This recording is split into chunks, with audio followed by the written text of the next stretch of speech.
Survivor's Guide to True Crime includes discussions of sexually based violence and is not intended for children. Information provided should not be used as a substitute for professional medical or legal advice. Please exercise discretion and self-care.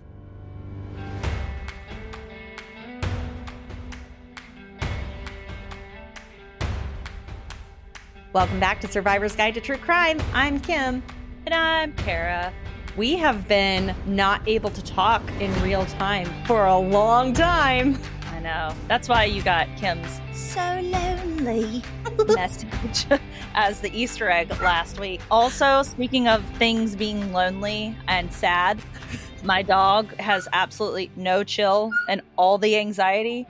Oh my gosh. Shh. He's standing on the couch, sadly singing the song of his people because the kids are swimming outside and he wants to be swimming with them. So, don't we all? Don't we all? Yeah, I know. But yeah, I'm back in the land of normal time zones that I am used to. You know, I actually was mostly able to avoid jet lag. I kind of have like a foolproof plan for jet lag. You ready? Be really, really stubborn and stay up as long as possible. And then go to sleep at the normal time for the time zone you're in. I didn't get jet lag. Like, yeah, I can't do that. Yeah, I mean, I basically did. And then, of course, my husband's like, well, you weren't there long enough. And I'm like, what are you talking about? Like, because he's like, oh, I'm just trying to annoy you now. And yeah, I had a great trip, got a tattoo, saw all the things there were to see, like did everything that I could have possibly wanted to do in Rome. I was there 2 days and I was like, walked 20,000 steps, to which my husband said, that's only like 10 miles. And I was like, only? Who are you? I'm like, what are you talking about? My legs hurt so freaking bad. Like my hamstrings hurt and my calves hurt from walking. And I was like, I have never walked so much that my hamstrings hurt. I don't know. I was just wearing like normal shoes. Well, I loved that I would wake up in the morning and have a slew of texts or messages or whatever. Like, it's already halfway through your day. So I just got to catch up every time. But basically, if I wasn't talking to you in the morning, I was like, all right, well, I'll just go on about my life as if Kara's absent. Yeah, because it's 6 hours, I guess 8 hours for you, time difference. But yeah, it was great. But now I'm home and, you know, we had recordings and calls. Like my first full day that I was home, I got home at midnight. I was traveling for 24 hours. By the time I got home, it had been 24 hours of traveling. And I got home at like 1 a.m. And so went to sleep around then. I mean, today is the second day. I feel fine. You were surprisingly alert and with it. I was pretty proud. I was expecting you to start slurring if like halfway through and just not knowing where you are. Nope. It's great. I felt pretty decent. I mean, that's just proof positive that all of the gluten that I ate there did not affect me the way gluten here affects me, which is like all of the brain fog. I can have one cookie here and I'm like, but no, I subsided off of gluten and dairy solely and felt great.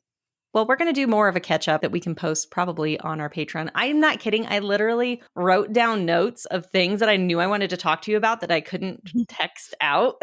Yeah. While you were gone. And I knew that we'd have this catch up time. But so you were in Italy mindset leading up to your trip. And I am now in anniversary trip mindset. So by the time this episode comes out, Mike and I will actually be out at Pebble Beach celebrating our anniversary, paying money to hurt my own feelings, trying to golf. I have no business golfing these courses at all. Very excited though. So it'll be fun. And you will be texting me about how sore you are. Oh, absolutely. I went to the range. Literally just went to the range and just hit a bucket of balls. And but my abs, all of my body parts hurt so bad. Like how am I going to make it? If I hit a bucket of balls, my abs would probably hurt too. So we're just going to enjoy the views and not keep score. I think that's probably my best case scenario. All right. So who is our guest today, Kimberly? It's your friend. I am so thrilled. My friend Anna is joining us on the podcast today. And we're going to keep this beginning part short because we could have kept talking to her for so much longer. And we got into some topics and tackled some things that I briefly knew sort of where we might have the conversation flow. But it was like we were all having these spontaneous revelations in the middle of this conversation, which just again reinforces the point that this is so important to be able to talk to other survivors in a place where you feel safe and you can work through these things in real time. But I loved having her on. I hope you all do too. She is changing the world. No joke. And the things that she is able to speak about and articulate is something that most people cannot. I was really excited to have you two meet finally after all this time. And now you're going to be friends. I'm going to make you be friends. And my friends have to be your friends because we're all friends. So Anna Nasset is best known as an international speaker on the subjects of stalking. As a victim survivor of stalking for the last decade, Anna has firsthand experience of how to identify and respond to stalking. She has trained thousands of professionals, students, and military members on the importance of recognizing stalking, getting help, and advocating for oneself and others. Anna is one of the very few people who can speak openly about her experience after the man who stalked her received the maximum sentence for stalking, 10 years in prison, in 2019. This is one of the longest known sentences for stalking in U.S. history. Here's our conversation with Anna. Hi, Anna. Hi, Kimberly. Hi, Kara. Hello. We're really excited to have you here. I'm delighted to be here. I feel like I say I'm excited every time, but I legitimately am excited. So I want to introduce Anna in the way that I got to meet her, which was through In Violence Against Women International. And Anna had just joined the board. Last year was your first year, right? Right. Yeah. Or my first year in person. We bonded over our shared love of the organization and also the fact that apparently both of us are obsessed with champagne vending machines. So that was a really good way to start things off in San Francisco. I didn't know that was a thing. Oh, it is. Oh. And you get a little token. You go up to the bar and you pay and you get a little token. And it's like every childhood amazingness in an alcohol dispenser. And it was really pretty. And the arm goes up and gets the little, tiny little champagne bottle and it dispenses and then drops it off. I was going to try and make us one out of cardboard this year because there was none in the lobby. And I was like, can I figure out how to fashion a cardboard champagne vending machine? Maybe next year. I mean, I would be super impressed if you were able to do that. I feel like that's some mad skills. I mean, I think we all have other skill sets than what we're doing here right now. So it's important to put those skills to good use, like making cardboard champagne vending machines. Okay, but that also just gives me a total Ted Lasso moment when Nate is making the little boxes, the little cardboard box with the cards. I'm like, that's what that makes me think of. Yeah. Okay, so speaking of Ted Lasso, that is what I've recently been binging because I feel like no one told me exactly why it was so good. All I heard was it's so good, but I didn't have the why. And so I finally started watching it. I was like, oh my God. So I have binged it. So that's our icebreaker question. What is the last thing that you binged, whether that is a book that you couldn't put down, a podcast, or a TV show? What's your last binge?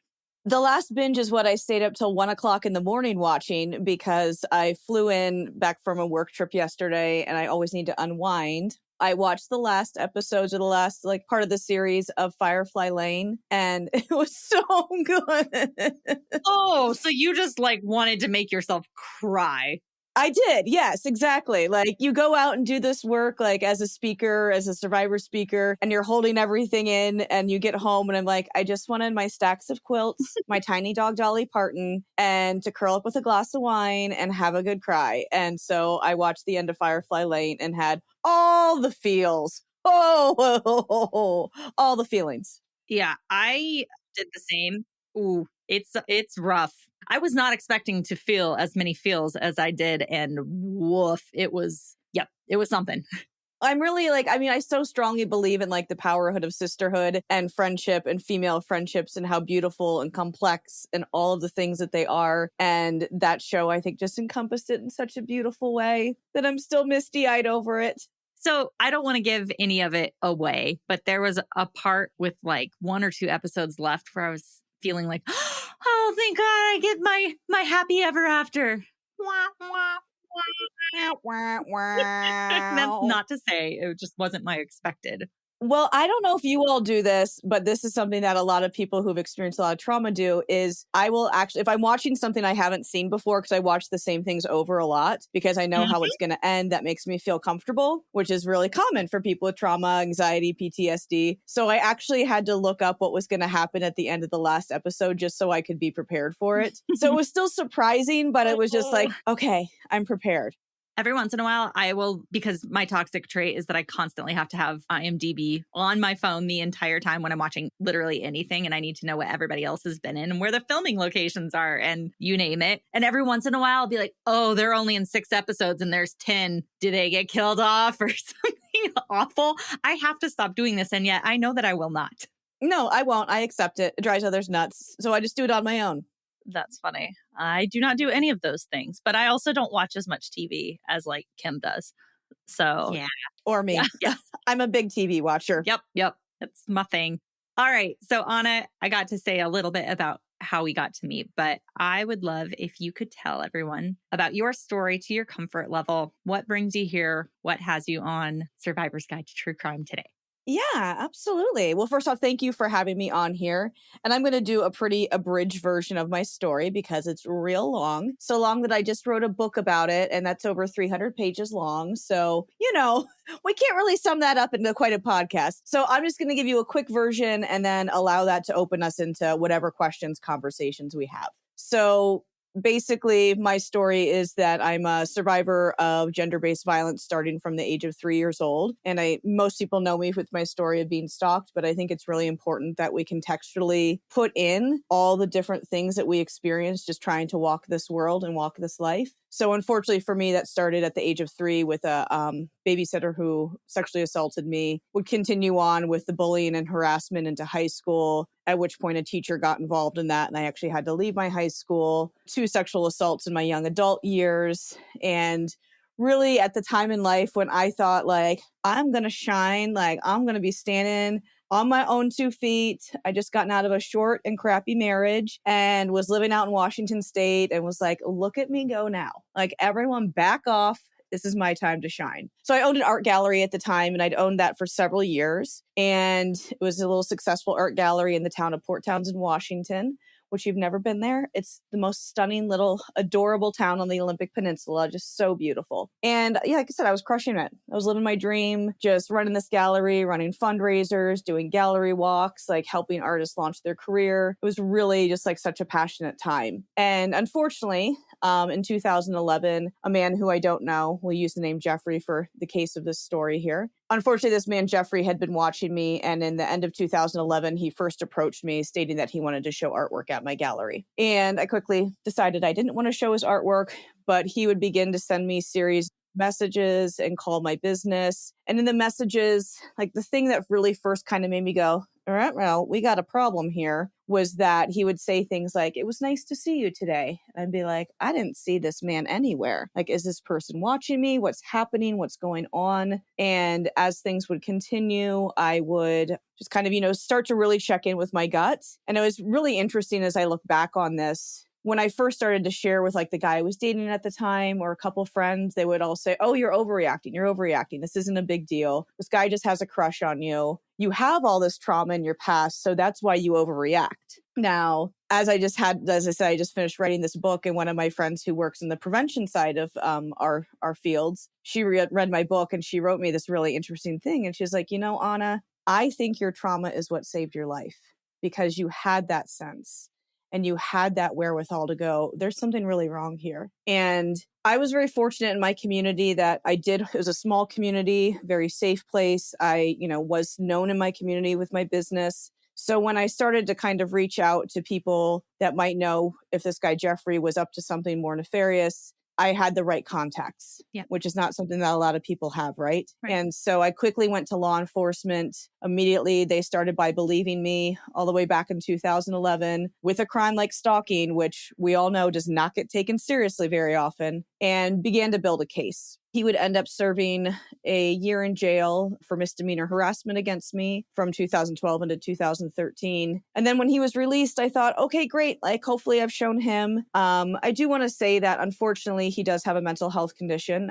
He does have a rare form of schizophrenia that has manifested into his wanting to stalk people. He initially would stalk people for short spurts of time, but there's a couple of us women that he's stalked now for many, many years. So when he was released from jail, a lot of stalkers, and we could put this into things with domestic violence as well, they know how to walk a really fine line. Like, I have protection orders, I have all these things in place. So he would not reach out directly to me, but he would send letters to people I know, to law enforcement, very descriptive, very graphic, very vile letters about things that should be done to me, that he felt like we were married, just all over the place. And so I tried the best I could to carry on. But with something like stalking, the last place you want to be is where that person knows you are. So I was closing my business early all the time, things of that nature, starting to lose a lot of credibility in my community too, because people would be like, oh, I stopped by your shop the other day to buy something, but you weren't there. You're so lazy. I had really gone quiet with what was happening because I kept getting that response of, it's not a big deal. It's not a big deal. You're overreacting. Just go to work.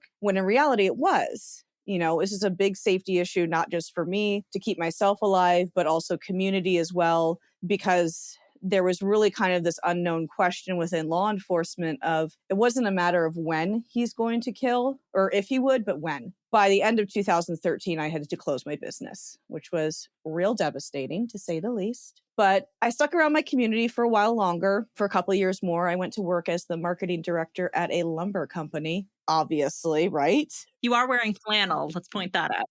I am wearing flannel today, yes. So I'm hearkening back to my lumber duty days. And that was really calculated, right? Because it was a bunch of old lumberjacks that work there, a bunch of veterans, things like that. So I felt like it was a place I could be safely. But of course, when I accepted that job, I certainly didn't say to my boss, hey, thanks so much. Just by the way, there's this guy that thinks we're married and wants to murder me, because no one's going to hire you then. And it's the same with things like housing, right? Like if I was getting a new apartment, after I would sign that lease is when I would say, if this guy Jeffrey ever contacts you, please don't tell him I live here, don't rent to him, this or that, because no one's going to rent to you before. Or just all of the very basic needs that victims and survivors really struggle with. Like he used to be at the grocery store all the time. So I would grocery store shop out of town or odd hours. So very basic needs that we have. I stopped exercising, taking my walks. Like if I went anywhere, somebody was walking with me, even if it was just like a half block.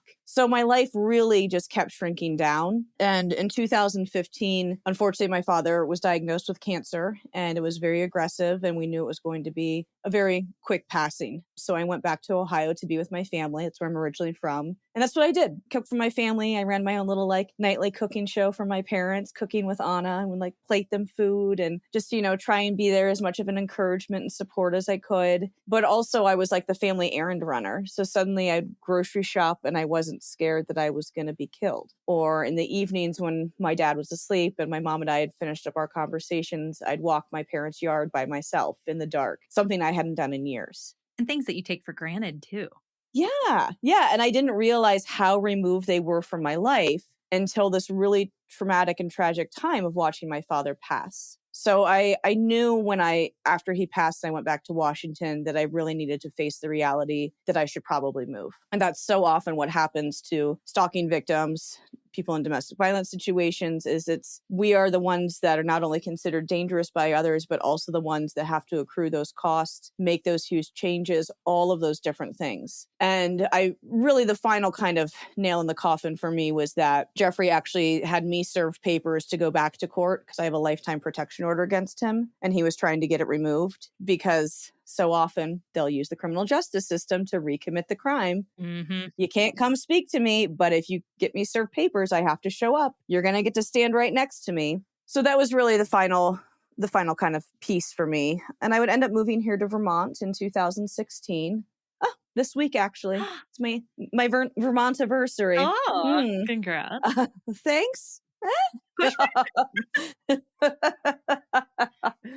So I moved out here and just kind of thought I would quietly start over. I went to work for this little nonprofit, but I was really missing my besties out Westies. And so I flew back for a quick visit. They all chipped in and got me a plane ticket. And I went out there. And while I was there, Jeffrey saw me someplace, I'm guessing. We don't really know. And he would begin again to directly message me. Very, very vile things, very graphic, not only about me, but threatening towards killing law enforcement. There was a lot of things that were at play during this. And we started to build this felony case. The original prosecutor didn't want to take it on because I lived far enough away that he said I was safe. So I was really at the ends of my rope, very, very depressed, suicidal, in fact, because it just was this is never going to end. Either he's going to come out here and kill me, or I'm going to have to live with this for the rest of my life. luckily I had good support. I had therapists. I had good friends who were checking in on me daily from Washington to here. And I kept filing everything that came in, kept filing any of the messages that came in. And eventually it's all very legally nuanced. So I'm not going to get into that because it gets a little wild. But basically, there was another prosecutor who did take on the case, a man named James Kennedy, who was my absolute hero. He was just so clear and direct with me. He's like, I don't know if I can prove stalking because no prosecutors want to touch this with a 1,000-foot pole because you're trying to prove something where there's not a physical wound, but I'm going to try my damnedest. And he just built this case, and it took us from 2017 to nearly 2019 is when we would go to trial. And I had so many people just like supporting me and helping me. I had an advocate here from the Vermont Attorney General's office prepping me because everything was happening, thousands of miles away. So I think I met James twice in person before the actual trial. Like my victim witness coordinator, I met her once. There was people I didn't even meet until the day of the trial or afterwards. And we went to trial. And Jeffrey decided that he really wanted to defend himself, which is common and legal. So that was super fun. Let's just be real clear. And I just, had as much strength as I could muster, but was so just like physically ill. I know that's something that Kim, you and I have talked about before. And in fact, we're doing a presentation on it because it's so important to be able to look at those things. And we can talk more about that after I finish this. But I testified for about a day and a half. And every time I opened up my mouth, he would object. It just felt like this is just never going to end. So everything I'd practiced and prepared for, all of those things that they'd done for me, just felt like they flew out the window during that. But we did get through it. And when Jeffrey cross-examined me was really, I think, the pinnacle of everything. It was like, oh shit, how's this going to go down? He started out pretty clearly. And through his line of questioning, I don't remember the exact questions. Plus, I don't ever want to listen to it again. But basically, through his initial line of questioning, he was asking me really specific questions about like where I was living and where I was working in 2008, before I owned my art gallery, before he made his first contact with me in 2011. And so as he's asking me all these questions, I can see like my friends that are in the room and the prosecutor and my victim witness corner, I can see everyone's eyes just start to like bulge out of their head because we all realize that he hadn't been watching me since 2011. He'd been watching me since 2008. So years before I even knew. Luckily, he was found guilty of felony cyber stalking and aggravated felony stalking. And then we began that process of going to sentencing. And I sat and wrote my victim impact statement and was able to read that into the court from here in Vermont. Luckily, I was not in person because I could hear it all. And it was an absolute shit show, to say the least. I've never been so glad not to be in a room.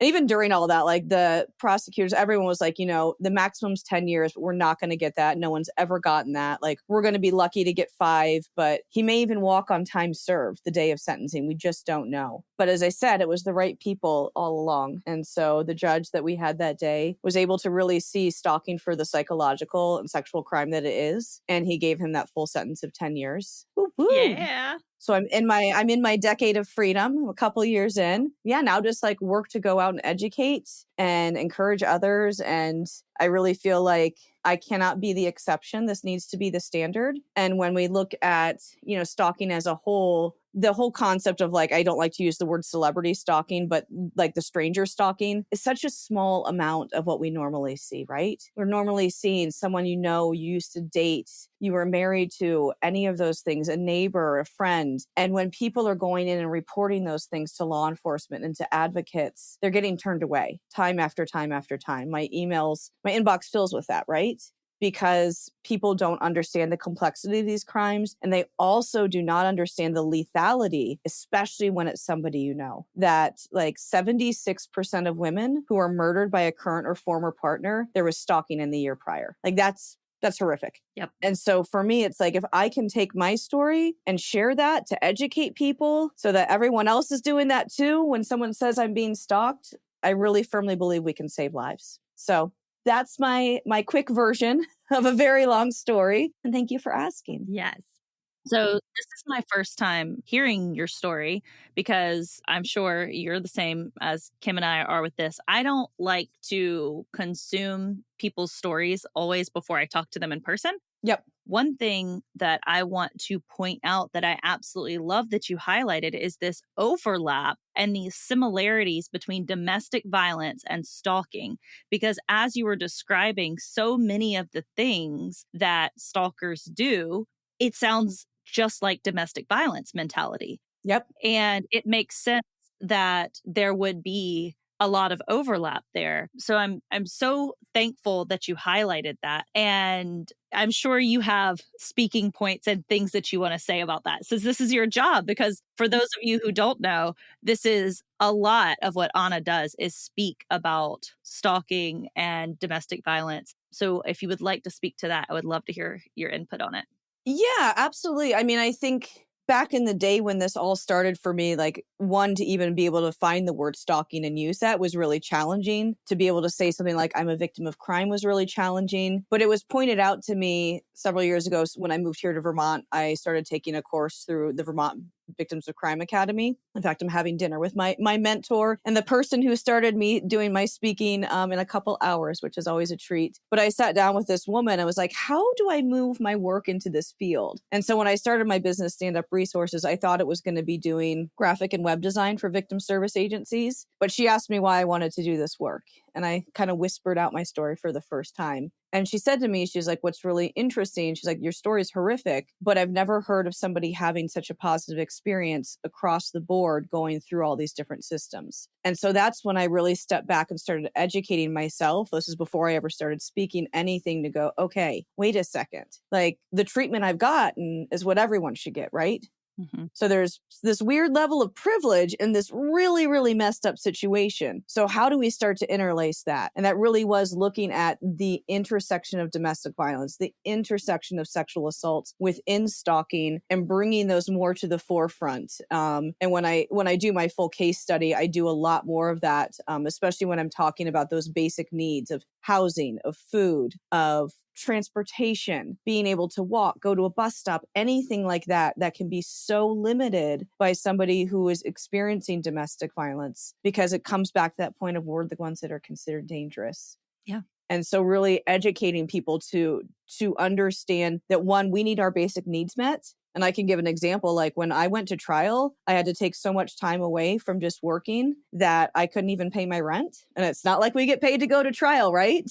No. And we have a community fund here in my community. So I had to apply for assistance and was very fortunate to have that, right? But so if me, who doesn't have children, doesn't know this person, has, lives in this beautiful place with privilege or whatever, all those things, I can't afford my rent. What's going on for everyone else? Yeah. And that's what we really have to be looking at. And it really does come down to educating law enforcement and advocates and just continuing to bring in that intersection.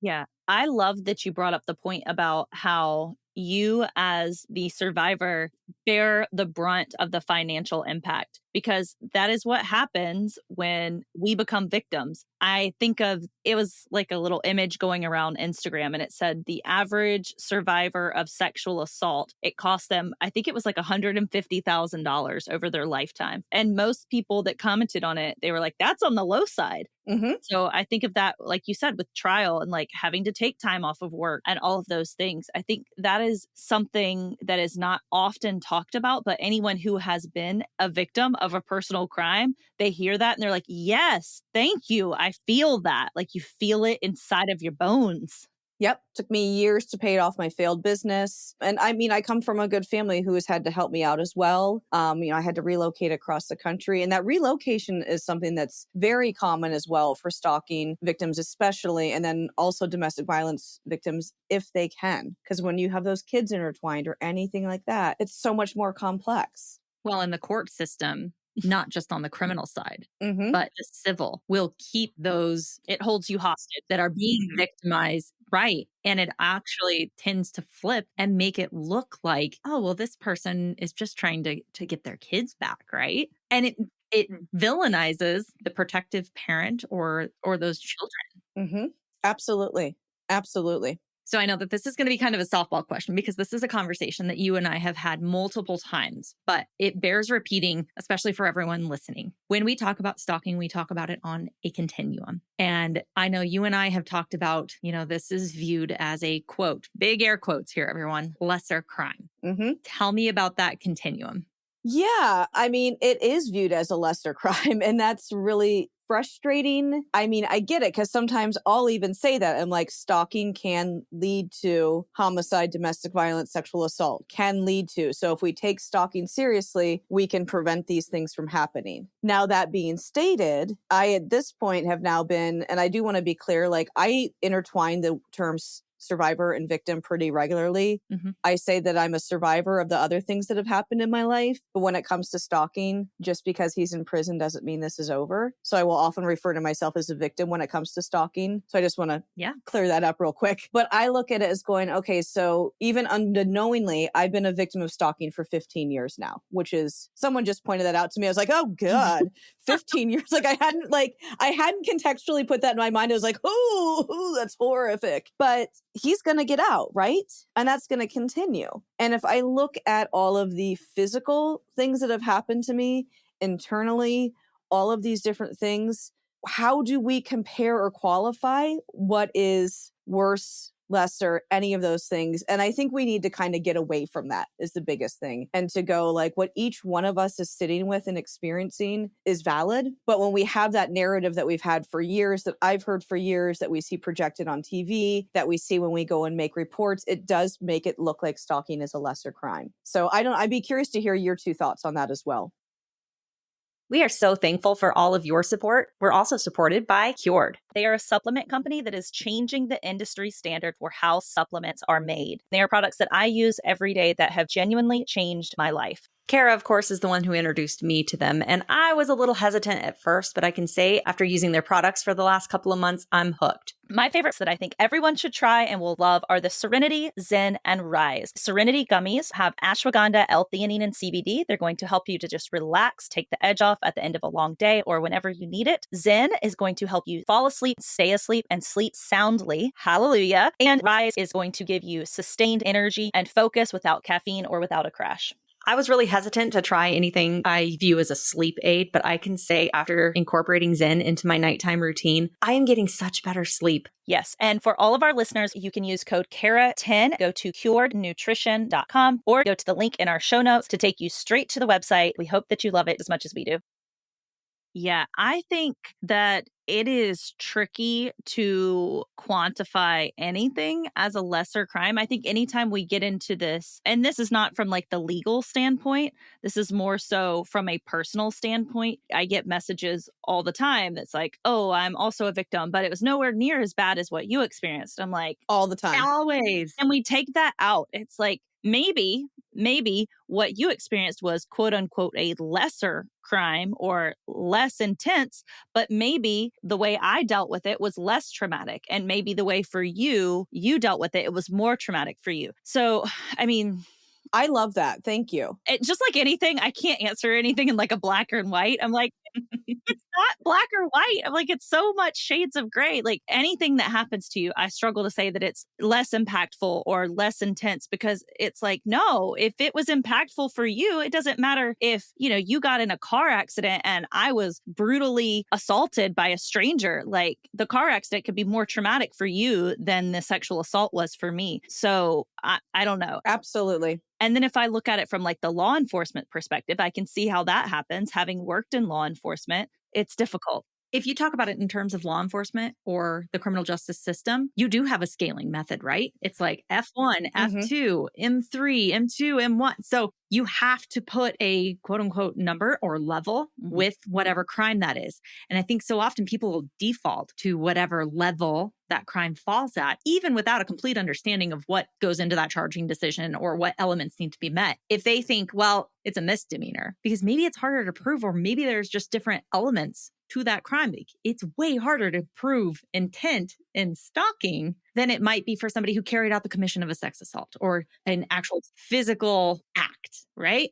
Yeah, prosecutors are way more likely, like if it's stalking in conjunction with domestic violence, they're way more likely to go with the domestic violence charge than they are stalking. If there's a burglary attached to it, they're going to go with burglary versus stalking because you then have something physical. Yeah. And I really, I look back on my prosecutor and I just like give him so much kudos for being like, no, I'm going for it. Like I'm going all out. I'm doing this. And to touch on what you said, Kara, because I get a lot of that too. People will write me and say, oh, mine wasn't as bad as yours. Or I'm speaking, they come up like, oh, mine wasn't as bad as yours. And I have this thing I usually say in my talk. And it's just like, I don't care if you were stalked for a day, a week, a month, a year, or 15 years. That emotion that you're feeling is the same. Right? Mm-hmm. I mean, we might all feel it differently, but those things last with you. And I can think of a woman in my old community in Washington. This is when I worked at the lumber company. We were doing like a home show together. And I was like, oh, let's promote it on social media, whatever. And she's like, oh, I don't have social media. And at the time, she was probably in her late 50s. And I said, oh, really? Why not? And she said, well, when I was in high school, one of my brother's friends stalked me for about 6 months. And I've just never been able to get over that or feel like I can comfortably have a social media presence. So we're talking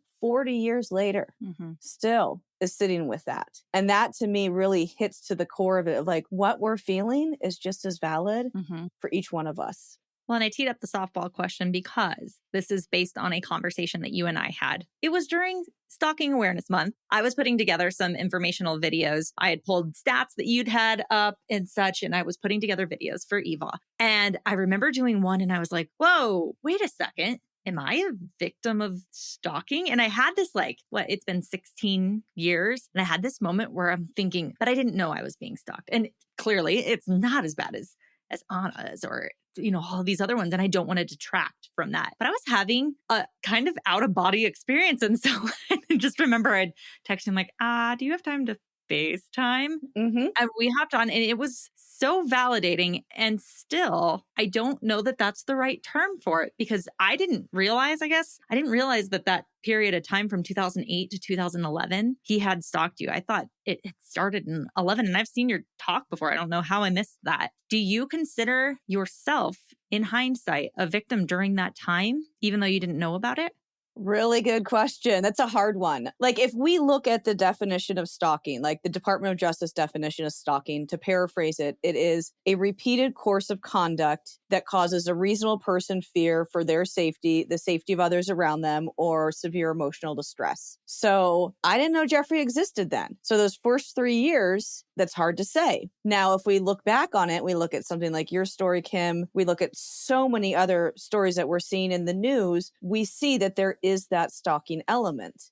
I'm going to speak a little bit because this hasn't all gone out to trial or anything like that, but we can look at the young kids who were murdered in Idaho, right? Those 4 kids. There was definitely, it looks like, a level of stalking at one point, and I believe one of the victims actually began to kind of say something about it, maybe voiced a little bit about it. Like I said, this hasn't gone to trial, so not everything's been released, but this is all alleged. This is all alleged, but we can look at that and go, okay, maybe she was starting to notice something, but what if she hadn't? So I think it really speaks to the thing of we need to be aware for those people around us who might be a victim of these things and they don't know it, right? Like I can now look back and piece together strange things that happened at my gallery, little oddities, this and that, and go, okay, it all connects now. But at the time it didn't. So it's really hard to say. I mean, I think, Kimberly, you could say like there's a stalking component to my story and to my case. And that's important to address that because it also brings us to that place of being like, let's be aware of our surroundings, right? Like, I mean, I know I'm probably like aggressively aware, but just to have that is really important. So I don't know that what I would say as far as that 2008 to 2011 time period.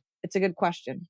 It brings up that same nuance with why it's so hard to charge or to get a conviction on, because the element that we are talking about that makes you feel like, and not to put words in your mouth, that you're not a victim and then suddenly you are being victimized is completely on you, right? That's the element that they're looking at. Yeah. It's that fear base that you have to be fearful or know that something is going on. You also have to prove all the evidence. With stalking, like, I have to be my own detective, my own investigator. I have to document everything. Yeah. And most of the time you're taking what are things that are not against the law, like an unwanted gift, emails, messages. In theory, these are not against the law, right? Yep. So not only are you looking at you and those things that you're receiving, are you feeling fear? Did that person know that they would make you feel fear? Are you going to be able to convince a jury of your peers of that as well?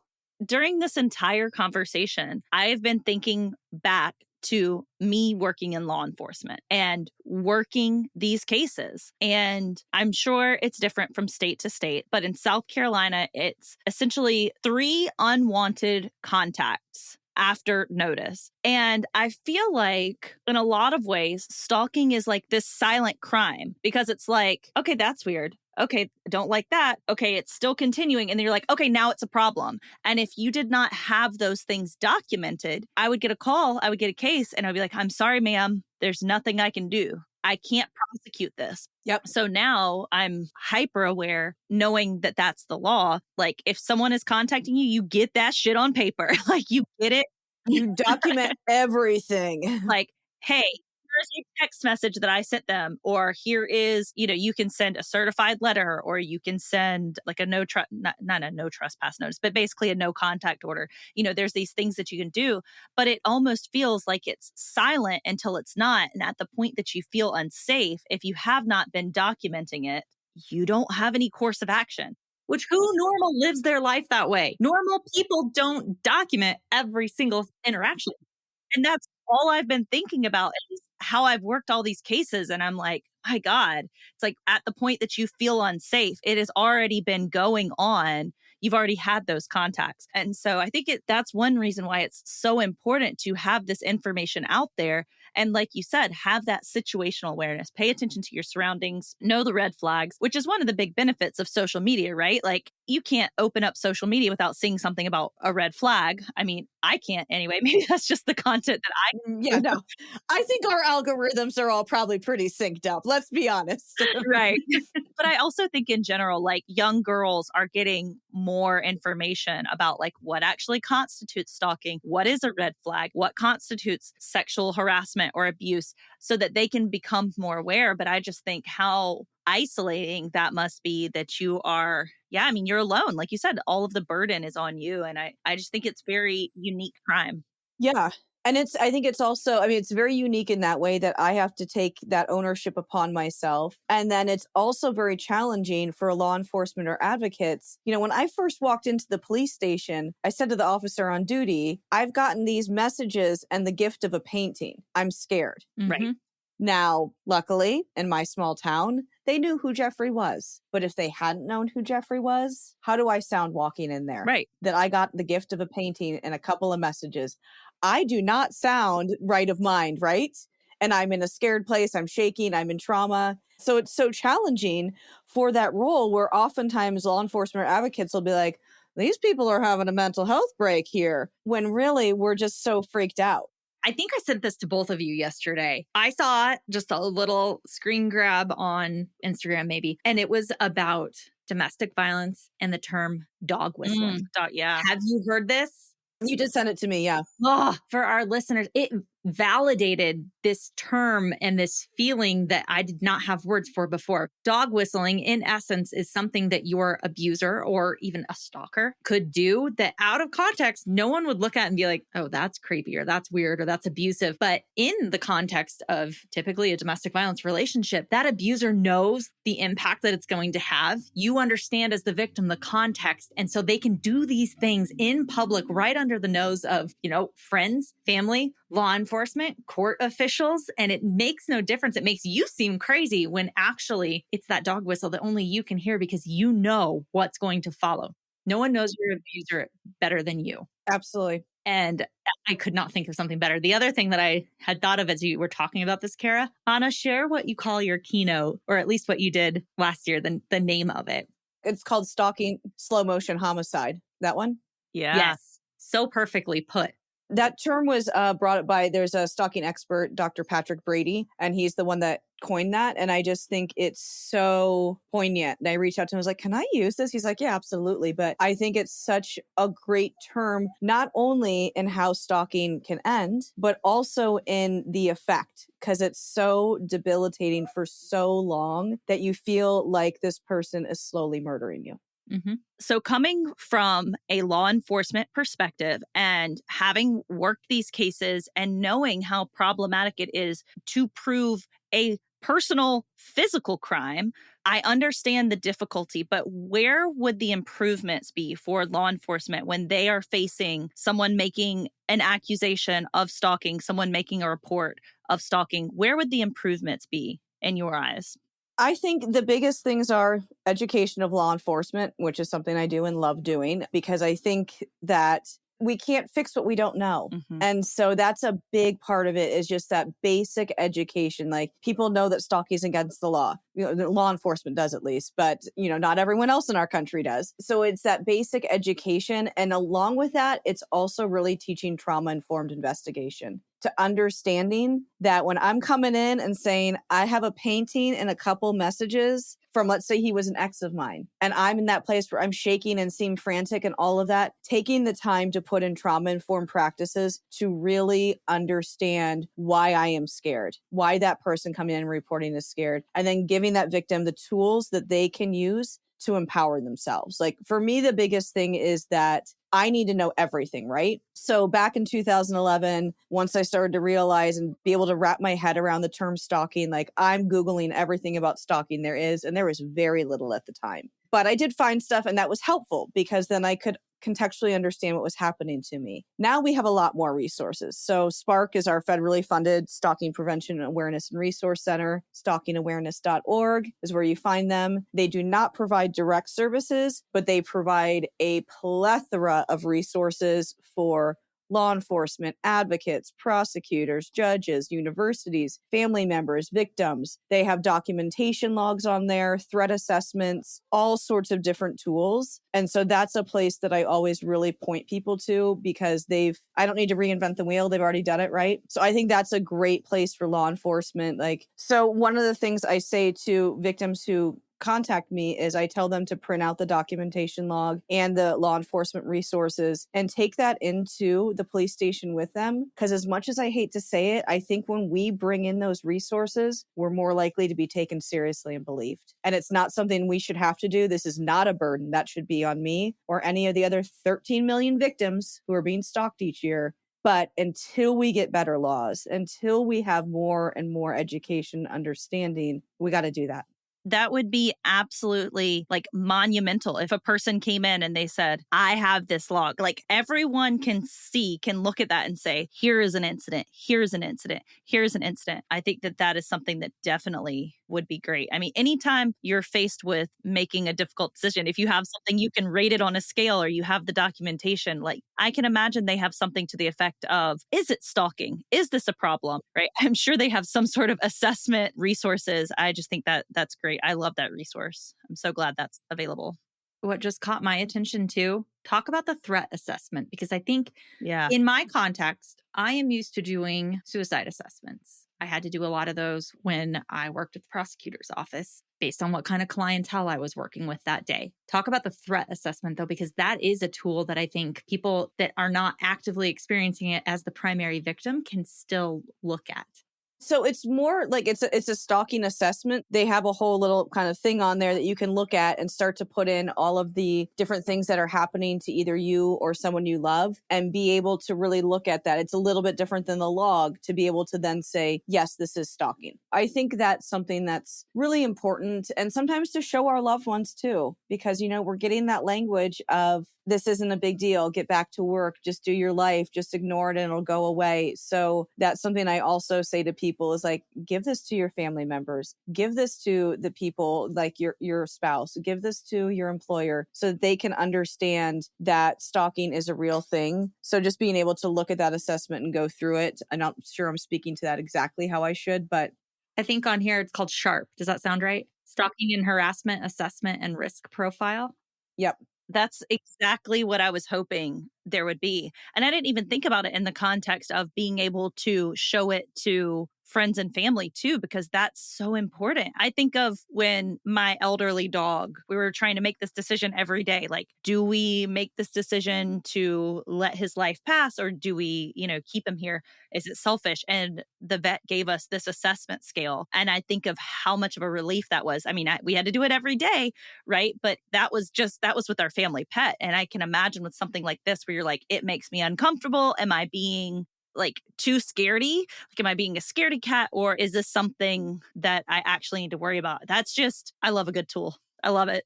Well, if you can take a BuzzFeed quiz, you can do some kind of assessment like this, right? I think of this too because it would be extremely helpful when you have not yet developed the vocabulary or the world experience that comes with just getting older and being in more relationships. I think of teenage relationships, especially. In teen relationships, it is not always that one person or the other is bad. It's not a good and bad. It's that they may not have fundamentally developed those processing skills, those emotional maturity skills that go into a relationship. And some of the things that they do can manifest as stalking behaviors. When you don't have that kind of language, you don't have the ability to say, oh, well, I know that this isn't because I've been in a relationship before and he wasn't a narcissist. He was an asshole, right? Like there's so many. That is such a fine line though. Like, let's just say that is a whole other tangent that I could go down. Like, everyone wants to say that their ex is a narcissist when in fact they might just be an a-hole, and it could be that they had narcissistic tendencies. There is a very big difference. Or they might just be like super not self-aware. Right. Or just a douche. Like, it's there are so many different things, but when we automatically jump to one thing. Fun quiz: narcissism or douchebag? Which one? BuzzFeed, if you're listening, just give us a byline. It's fine. We'll help you write it. We need someone to create for us a dark humor crime victimization survey that can help you. Well, that's like our whole new niche. But if you don't have that language, it can be helpful to go through some kind of quiz that's very basic, elementary, but okay, so sometimes they do these things, and breaking it out into smaller things instead of just slapping a label on it. And I think with that on the side, like, we're talking really specifically to victims and survivors right now, but I think it's also important for people to go, oh, sometimes I do these things. I have to know where my person is all the time. I have to know where they're at. If I don't know, I get upset. I keep showing up at the bar where I know this girl's going to be at, even though she's told me she doesn't want to be with me. Starting to understand that if you're doing those behaviors, that is stalking, and looking inward at yourself to going, okay, maybe I should change that. Maybe I should learn some things. Maybe I should learn some healthier boundaries. I don't believe in the fundamental ability for everyone to change, but I believe in the capacity for a lot of people to change. Oh, yeah. And sometimes, if we don't know, we can't change. I find that a lot. Like if I'm at a military base or at a college, I know that there are young people in there that are doing those things, but they didn't know that was wrong. Right. That, they probably fundamentally probably did, but it's just to highlight that a little bit. And I can always see the eyes that go, I just had the moment that you said you had when you and Anna were talking. We were like, oh, I was I'm like, shit, man. I absolutely, when you said showing up at the bar, I'm like, oh shit. I definitely had a situation where I was in a relationship where he did not lay his hands on me, but it was very much a domestic violence relationship. And when I tried to end it, 100% he stalked me. Like, he would show up outside my bedroom window and like yell at me until I came out. And I was working at the sheriff's department at the time. And I remember being at a baseball game and like one of my higher up supervisors being there. And he was like, I just want to let you know I'm here. Here's my phone number. Let me know if he shows up.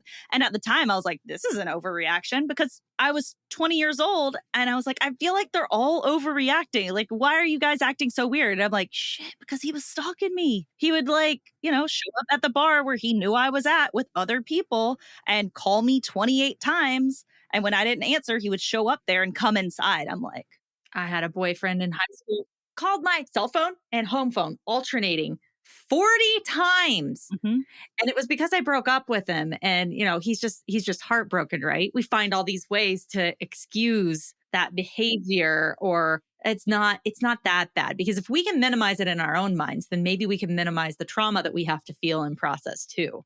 Right. Let me be clear. Jeffrey's not the only person that's had inappropriate and stalked me. Like I have an ex as well who's done, I have a couple exes actually. But something that I heard you two both say, and I'm going to tie into as well, because the situation I'm thinking of specifically with an ex happened in the last several years. So knows my whole story, knows all of this, still does this, right? But contextually in my head, and maybe you two feel the same way because of the experiences you've had that were so traumatic when you're young, you're like, well, it's not that bad because this was so much worse. Yeah. Oh my God, we are our own worst enemies with that. Absolutely. I'm like, and then as you were talking, I'm thinking back to like Kim asking you, did you consider yourself a stalking victim before you knew? And I'm like, well, where's the nuance there? Was I scared? And I'm like, well, I wasn't scared. But other people were like, he's acting like a fucking psychopath. Right. But you've already experienced such fear and terror in your life. Right. That it was scary to me. Yeah. See, and with you both know this. I'll just share it with the thousands of people. I didn't realize that I was being actively sexually assaulted because it wasn't as bad as a stranger who broke in through my window.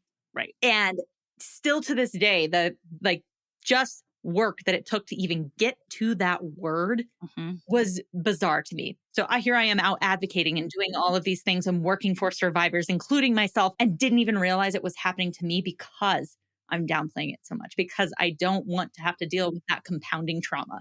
Which I think speaks to so many people who are listening today, because how many people do we hear from and they go, oh shit, I didn't even realize that was inappropriate. Yeah. And now I'm trying to validate in my head the fact that I was a victim. I mean, I literally just had a conversation with someone a couple days ago who she didn't realize until years later. She was like, she was at a party and someone gave her something and she woke up and he was giving her oral sex. And she was reading a book and she was like, why do I feel so viscerally wrong reading this one scene of this book where a girl is sexually assaulted? Because she had never realized that what she experienced was sexual assault and that it was in no way her fault, because she was like, I was at a party. And it's like, that is just so common to so many people. And oh, absolutely. Hey, everyone, welcome to us being jet lagged and dealing with all kinds of active trauma.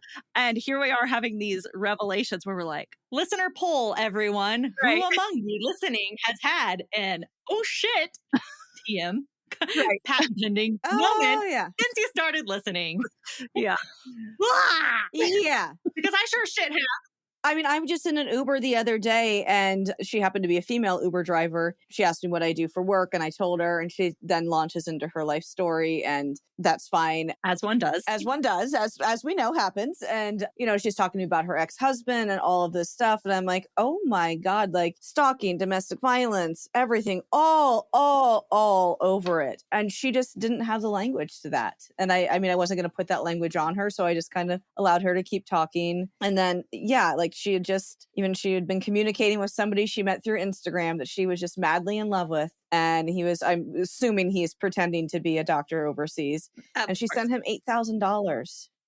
And she's like, should I keep talking to him? I'm like, oh, honey. Ugh.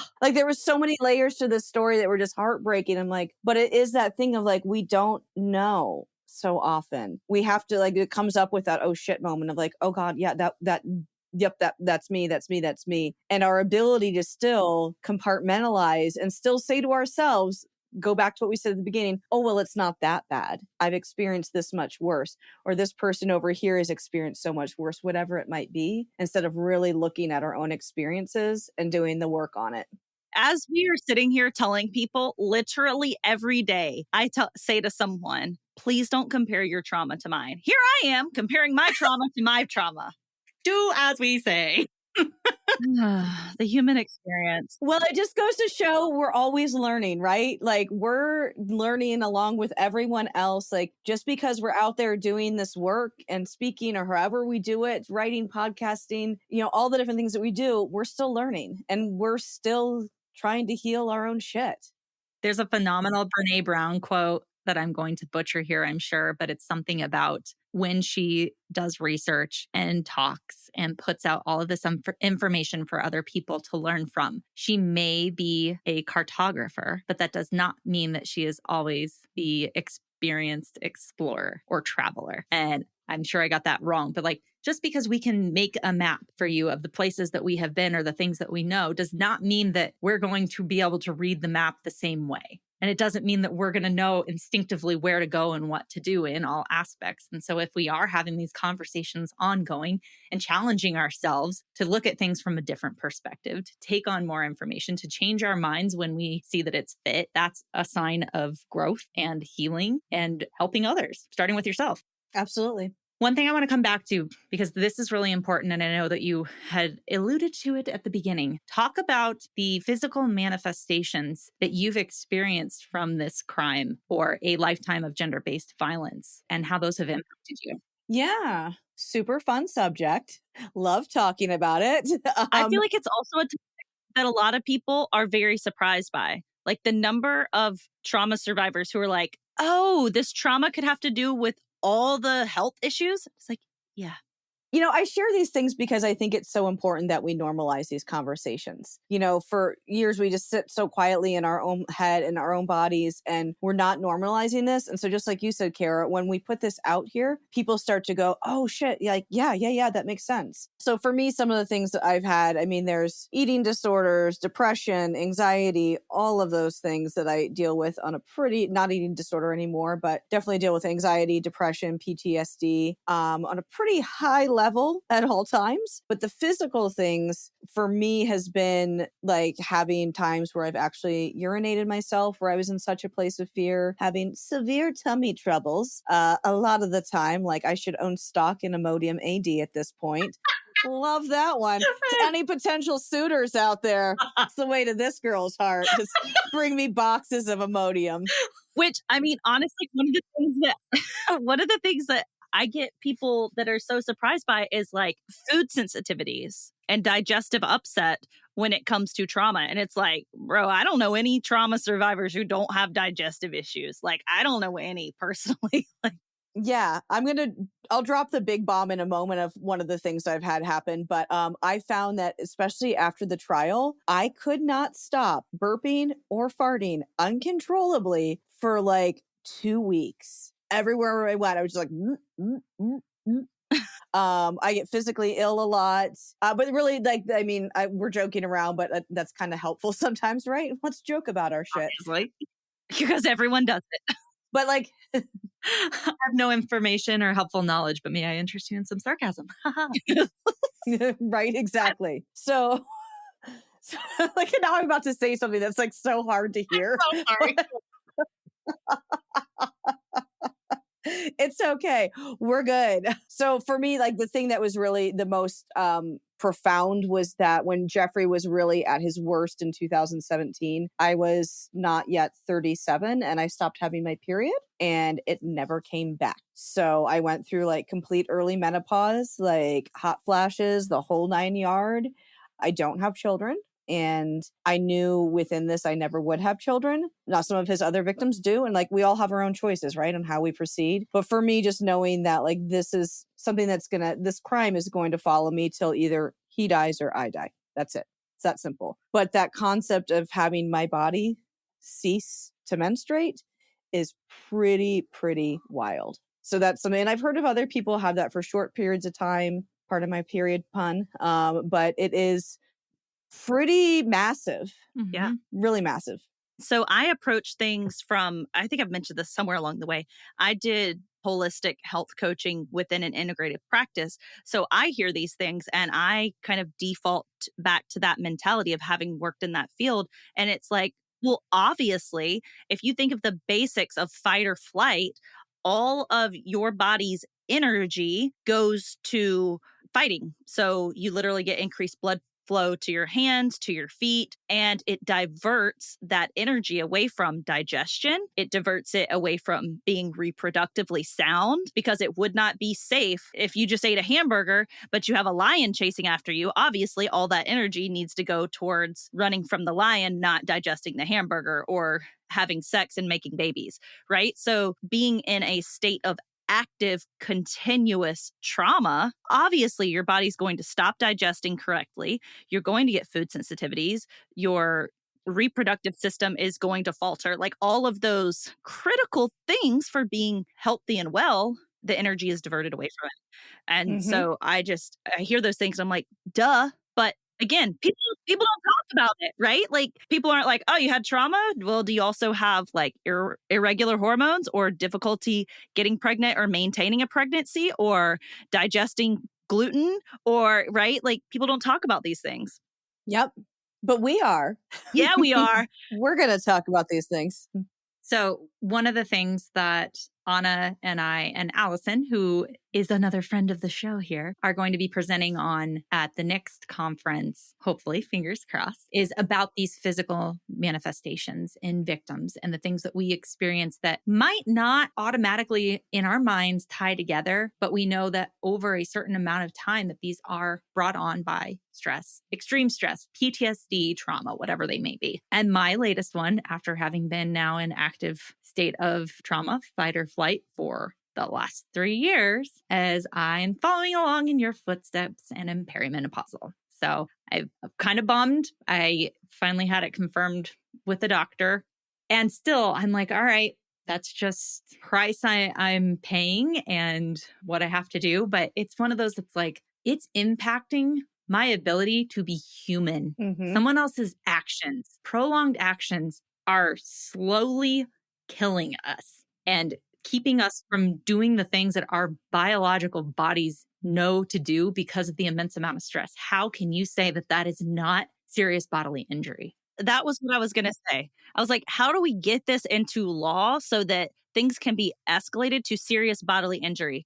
Because for the people who don't know, that terminology, serious bodily injury, is how a crime is escalated. That takes it to the next level legally. Yes. You want to talk about classifying things. SBI is what notches it up. If you were going to compare things in a criminal justice system or with sentencing, right, or whatever it might be, that's how you notch it up, is you say that something caused death, dismemberment, serious bodily injury. And funny you should say that, Kara, because there is an attorney in Mike's office who just recently had a case where they charged serious bodily injury for PTSD.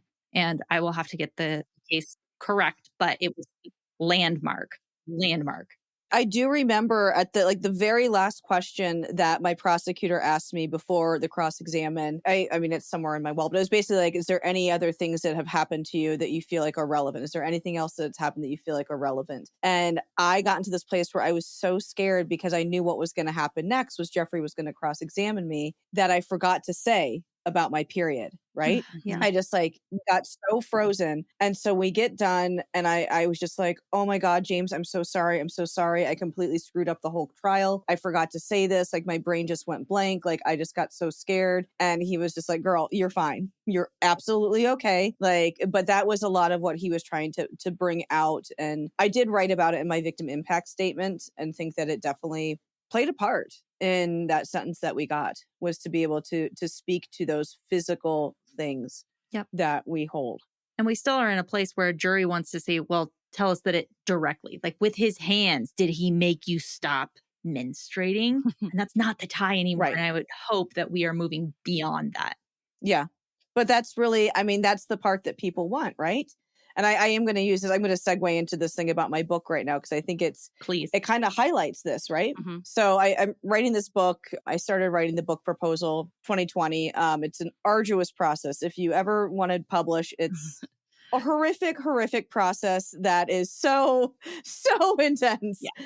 So I went after and finally got a book agent, and he, is taking me to all the big publishers in New York and small publishing houses and everything like that. And I kept getting rejection after rejection. And the two reasons were they kept coming back and saying, she's a really good writer, which I am, damn it.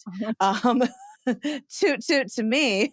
So they kept coming back and saying she's a really good writer, but she does not have enough social media followers and he never sexually assaulted her. So it wasn't that bad. So here I am, the person with the longest sentence in our country's history, and publisher after publisher denied picking up my book because he didn't physically touch me. And if that doesn't say a lot, I don't know what does. It does everything. We can hop right on our soapbox about all of this. Yeah, I'm also in the process of going through have the proposal, let's pitch it. And it's just one thing. We don't want to buy a memoir in the true crime genre because she's already told her story. It's already out there. Well, we don't want to buy a self-help style book from her because she doesn't have any letters after her name. And it is constant, even for those of us who are out here doing the work, that we are constantly invalidated in our trauma. So if you also are invalidated, no, you're not alone. And we see you and your trauma is valid. It is so frustrating. And we here at the podcast, we get told, we're quote unquote not sexy enough for ad revenue or for deals, or it is infuriating. And I hate that happened. I don't have enough followers. My crime wasn't high profile enough. There's a million different things that they can come up with to say, you and your story and what you have experienced, sorry, they're there, and pat your head when I'm like, but I know person after person that has approached me about this, they can't be wrong in saying that something that I've said has helped, right? And it's those little breadcrumbs along the way that are saying, no, I know that this is something that is worthy and passionate, and like your heart, I know it's the same for all three of us, and probably, I don't want to speak for them, but everyone who's been on here, we are pulled, if not shoved, in this direction over and over by something in the back of our minds that is telling us we are in the right spot for the right reasons, and we're doing the things that we're supposed to be doing, even when it's hard, even when there's people outside of us that are telling us not good enough, not sexy enough, not worthy enough, not enough followers, all of these things. No, not enough, enough. We are enough. These stories are enough, and enough of them together is going to make a difference. Absolutely. I mean, I firmly believe that each one of our stories has already saved lives and will continue to save lives.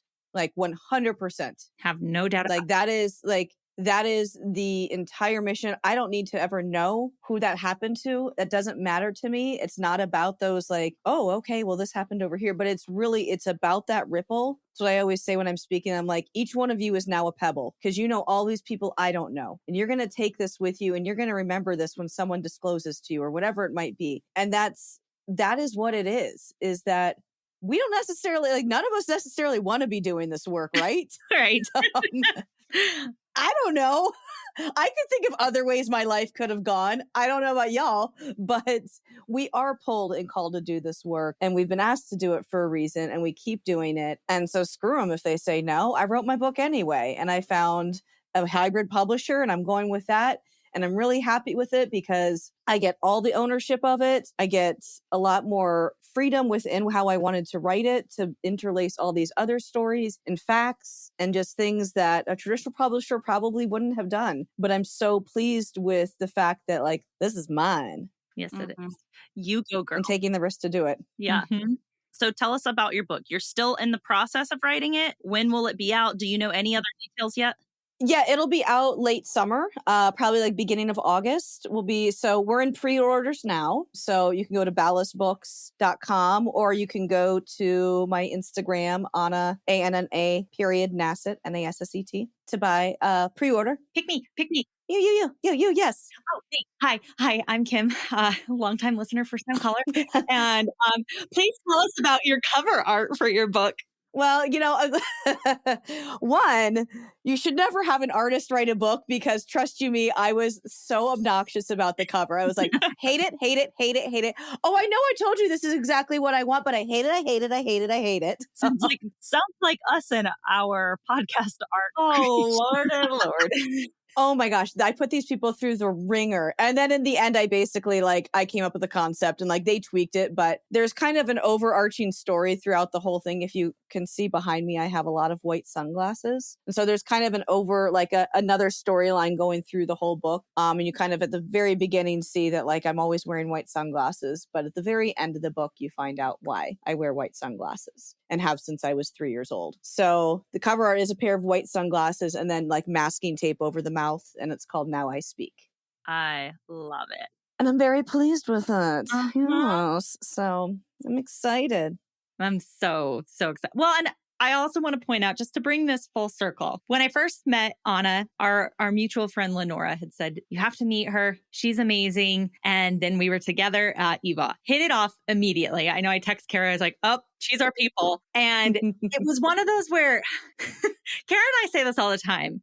We're good at this? Question mark? And it was one of those instances where I've been hanging out with you now for a few days and then I pop into your session and take your epic picture because that's what I do. But it was oh, holy shit. She is real good at this. So much so that where did you just recently speak? I mean, the OVC, which is the Office of Victims of Crime, they have National Crime Victims' Rights Week at the end of April. And I got to go be one of 3 keynote speakers in front of the freaking Capitol in DC. Woohoo! On the Mall, standing where people have stood for so many years that create change and ripple effects throughout centuries of our history. And you absolutely deserved every ounce of space that you were able to take up there and every amplification of your voice in that moment. And I'm just real proud of you. It was one of those moments in life that I will never forget. It was one of the top days of my entire life.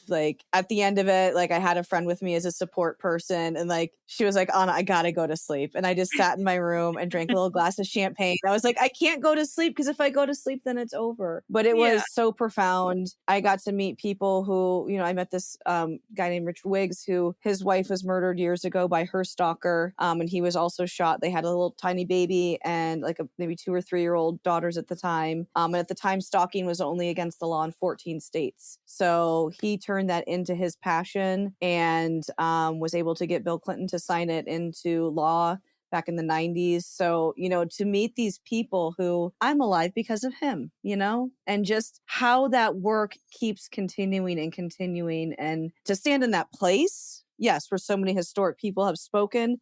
And then to meet people who have profoundly impacted my life, the lives of millions of others it was just amazing. It was nuts. Definitely a bucket list thing. Oh gosh, yeah. And you will never know how many people you stood before and are changing their lives, and you'll never realize it. But that's the thing is we keep standing on one another's shoulders to keep this work going, And the people that we're helping protect, they're going to help protect more. And we're going to get more laws passed and better legislation and all of these things if we just keep doing the work. So beyond the book, which is now on pre-order, we're going to put it in our show notes and everything else. Tell listeners where they can find you, how they can interact, even though I know more about your Facebook now. So I am on the Facebooks. I think it's Stand Up Resources. My Instagram is Anna.Nasset. So ANNA.NASSET. I'm on the TikToks. I'm horrible at the TikToks. One of these days, Kimberly's going to teach me how to do the talkies. It's Anna Nasset, just one word. So yes, I'm on all the Facebooks, the Instas, the talks. And then my website is annanasset.com or standupresources.com. Perfect. Well, thank you so much for taking so much time out of your schedule and being with us. And just this was the best. Every time I talk to you, I walk away feeling just happy. And I can't wait to see you again so we can find another champagne dispenser. I know. And we'll bring Kara along with us. And I just want to say, I know all 3 of us were a little tired today and we're we're coming off of Sexual Assault Awareness Month and trips and work and all of these things. And honestly, my energy is so much higher now. I know. From spending time with you all. Same. So we're all working alone in our own silos and doing these things. And that power of being able to connect is so special. So thank you. I agree. Thanks for being part of our crew. And, we just always hope that we are just continually expanding these circles and bringing more and more people in to this work and this community. And because, like you said, we're all out here. Kim and I have had many conversations, and we've had them here on the podcast about how this work is so lonely and how very often the people in your normal life don't get it when they're like, how's your day? How's your work? How's your this? You're like, well, like normal people don't get it. So, right. So it's so nice to just add one more person to the group. Imagine being single and trying to date while doing this work. Super fun. Super fun. Oh my gosh, we need a new segment called Messed Up Tinder Bios. What do you even lead with? That should be like our, what would your Tinder bio be? It's like, what is your elevator pitch? But even more like unhinged, really. I mean, what I normally do is if somebody asks me out, I give them my business card and I'm like, just look through my website. And if you're still interested, let me know. So I'm like, I'm just not fucking around. Like, this is what I do. It's like when people ask me and like strangers and they're like, what do you do for work? I'm like, well, like, well, do you guys have alter egos? Do you have a secret story? Because I just decided to come up with a lie. So like, yeah. So I now like I have I've been playing around with them, but I've got one now. Okay, what is yours? Yeah. Mine is that I represent a couple of clothing brands and I'm in town selling to some boutiques. That's a good one. My husband had to have these because the nature of his job. He's like, I don't know how to explain to people what I do when they ask. And I'm like, you got to figure that out. I think he would tell people sometimes he sold insurance. It's like nobody has a follow-up question. They're like, ew, like something super boring, where there's like no follow. I'm an accountant. At a place where accountants work. I'm an accountant for accountants. So maybe that's the new move. Maybe the new move is just to, because I'm like, oh, I'm a keynote speaker and an influencer. Like, oh, what do you speak on? And I'm like, well, I was kidnapped when I was 15. And they're like, what? And trying to explain it to someone who is not a native English speaker. And I was like, well, I was kidnapped by a serial killer when I was 15. And she was just kind of like stared at me. I was like, you don't know what the term serial killer is. That's not but Italian. That doesn't translate. And I was like, you know, someone who takes like a lot of people and kills them? Serial killer? I don't know. I was like, are you familiar with the term? And then when she got it, she was like, oh. Very, very lost in translation. I was like, that is just the owner of the winery. So, it's like, on a winery tour. It's super casual. Yeah. Went even better then. Like sometimes, like if I'm traveling, because I travel alone all the time. Like if there's like, if I'm at a hotel bar or whatever eating, like sometimes I will say what I do, like, because you've got the guys that are like, oh, well, she's here alone. Mm-hmm. Well, one, I get mistaken as a sex worker sometimes. Because I have like I've got this look, and I'm sitting at a hotel by myself at a hotel bar. And so that's always real amusing. And then I say what I do. I'm like, the opposite here, not a sex worker. Work in the gender-based violence field. And they're like, what's gender-based violence? Like, okay, here we go. But that usually shuts them down real fast. Thank you. That's exactly what I think I said that was that Jazz's episode? I think that I was saying people, like, if they sit next to me at the airport bar or next to me in the airplane and it's like, I can't get away. So what do you do? Well, I talk to law enforcement and prosecutors about the proper way to handle sexual assault cases and make sure that there are harsher sentences. What's the one thing you would like to see in the world? That would be harsher penalties for parole violators, Stan, and world peace. Anyway, what I was going to say though, so was it the last night, a night that we were at Eva in Chicago. Anna and I go over to a little restaurant. We're waiting for Mike to come, which, mind you, we had a meeting, so we were going to be a little later. Mike had to leave and go get his food that's on his food channel bucket list. So he went and ate by himself and he was going to come and meet us. And we were sitting outside, really great weather, having a drink, and Mike's going to be arriving. And so I asked our waitress, I was like, oh, he's going to want a Jameson on the rocks. She didn't deliver it to our table when he arrived. Mike sits down. Yeah. Mike sits down. Mike comes and sits at the next table over because we were at a 2-person table. So Mike's like right across from us. But we're like, it's our patio. It's very clear we're together and we're just sitting across talking to each other. And she delivers it so great. at the end of this patio. And we didn't know that. This guy comes waltzing up to us and looks. So she delivers it and says it's for this guy. Yes. She like says, these women sent you a drink. Oh my God. He walks up. He's like, I wanted to thank you for the drink. And we're like, huh? Who are you? Like, what is it? And he's like, and Mike is like, actually, I think that was ordered for me by my wife. It takes it from the guy. And he's like, oh shit, I thought I still had it. So these guys, they were at the conference as well. They're law enforcement. So they'd been texting everybody from their crew how these 2 women sent this one guy a drink. So they're texting everybody back wherever they live in California, like, oh, Sergeant so-and-so still got it, whatever. So now we've crashed his world. So we do then send him a drink to be like, you still got it. But like, I kept running into them the rest of the week. And the guy who the drink happened with, I was like, oh God, I'm getting some good laughs out of your story. He's like, just turns bright red. He's like, you're telling people? I'm like, oh yeah. Oh, totally. Oh yeah, I'm telling people. It was so great too, because then Mike and I spoke the next day and we're walking by and he's like, hey, thanks again for the drink. And I'm like, oh my gosh. They were so great. They're such great sports. It was hilarious. So that's it was so funny. I guess that's the way for the pickup genre for the youth. I don't know. Well, or to pick up older men. I mean, I don't know. Like, yeah. Again, Anna, though, thank you so much for joining us. It's been quite the pleasure. Thank you so much. Survivor's Guide to True Crime is hosted and executive produced by Kimberly Corbin Rourke and Kara Robinson Chamberlain. If you love what we do here, please don't forget to follow, rate, and review the show in your podcast player. It's an easy and free way to help us and help more people find the show. To learn more about the guests featured or to find resources and information discussed on the show, visit survivorsguidetotruecrime.com. Thanks for listening. Well, see you later.